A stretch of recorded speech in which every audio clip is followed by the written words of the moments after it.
আজ আমি আপনাকে নিয়ে যাব হুগলি জেলার বানেশ্বরপুর গ্রামে। এখানে আপনাকে নিয়ে যাওয়ার একটাই কারণ, ইউনিক ভ্যারাইটির ফুল গাছের সন্ধান দেয়া। তাই সকাল সকাল বেরিয়ে পড়লাম কম দামে ভালো ফুল গাছের সন্ধানে। তাই মনে মনে ঠিক করলাম জিরাট খামারগাছিতেই যাব। জিরাট খামারগাছি মানেই নার্সারির কারখানা। কিন্তু খামারগাছি যাওয়ার আগে এই নার্সারির সামনে আমি দাঁড়িয়ে পড়লাম। নার্সারিটি রাস্তার ওপরেই ছিল, তাই খুব সহজেই আমার চোখে পড়ে গেল। বাইরে থেকে এত সুন্দর লাগছিল, তাই ভেতরে না গিয়ে থাকতে পারলাম না।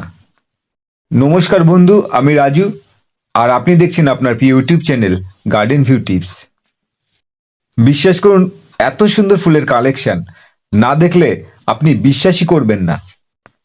এখানে আসলে আপনি আপনার মনের মতন ফুল গাছ খুব কম দামের মধ্যেই পেয়ে যাবেন।